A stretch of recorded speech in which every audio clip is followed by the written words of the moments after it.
Hi, I'm Reverend Tom Kearns. Welcome to 333 Magic 9, where the tarot cards and astrology stars come together to help you. By combining the visual messages of the tarot and the energy of astrology, you can be prepared for the opportunities and the challenges that are coming your way this month. I hope you will like this video and also press the little bell for notifications when my new videos come out.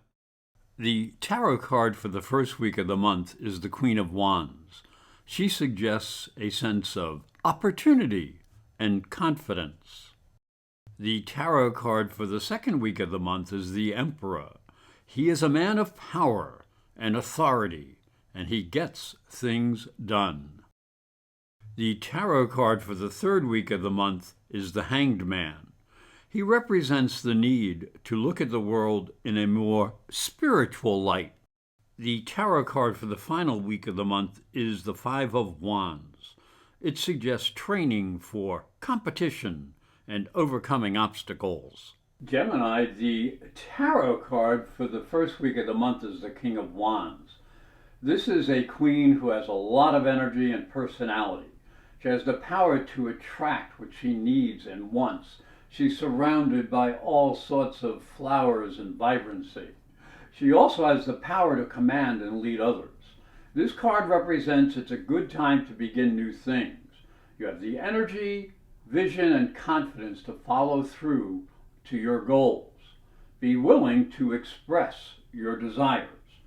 Now, as we look down into the astrology, the month begins with Venus in the 7th house in opposition to Mars in your first house and your sign. Now, this can set off disagreements between your desires and the needs of others. Try to create peace by understanding what makes both of you happy. Now, this is very important since both Venus and Mercury will be squared up to Neptune in the 10th from the 7th house. So this creates a sense of confusion. Now, Neptune's direct motion in your 10th house will clear up career obligations that make you feel uncomfortable, so that will help. But do make sure you control your actions, as the full moon will conjunct Mars in your first house. And this can spark strong feelings and emotions and words. So watch your actions and watch your words. The tarot card for the second week of the month is the Emperor. It shows a man of power seated on the throne of power. There are ram heads symbolizing all this power. And he has really proven himself with the other symbols of power as well, the Ankh and the Or. So he represents that it's time to use your power to create what you want and what you need in life. You have all the tools and proven ability. So go after what you want to achieve. Now, the second week opens with sensual Venus in your 7th house, squaring excessive Jupiter in the 10th. Now, this is a combination that calls for a lot of common sense, or you will find yourself in trouble with partners who do not share your financial values. So your ambitions need to be well controlled, or you may run into some budgetary problems.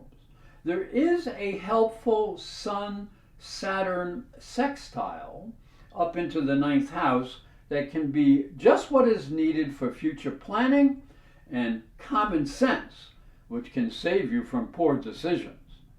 The Sun will square Neptune up in the 10th house, and this reinforces the need for mental clarity in career and social situations. So do be wise. The tarot card for the third week of the month is the Hanged Man. The card shows a man hanging upside down from a cross or a tree. He is looking out into the distance. This suggests a need to view the world from a different perspective.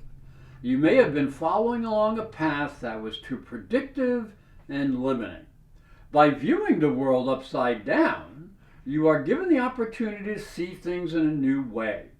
Rather than being nailed to the cross of materialism, you may start seeing things in a more spiritual light. This leads to inspiration, which can be seen as the halo around the hangman's head. Now, as we look into the third week, it begins with positive energy as Mercury in the 8th house will trine Uranus in the 12th. Now, this is a potential winner when it comes to cooperation and investments. You need to use your intuition and network with partners. They can be very helpful to new financial investments. Jupiter will be entering into your 11th house, bringing a sense of optimism when dealing with groups of people or associates. You may need to be a little careful not to be too independent or self-centered. This is an energy that is usually beneficial, and it can help build cooperation, but don't push beyond common sense. The tarot card for the last week of the month is the Five of Wands. It shows a number of men sparring with each other.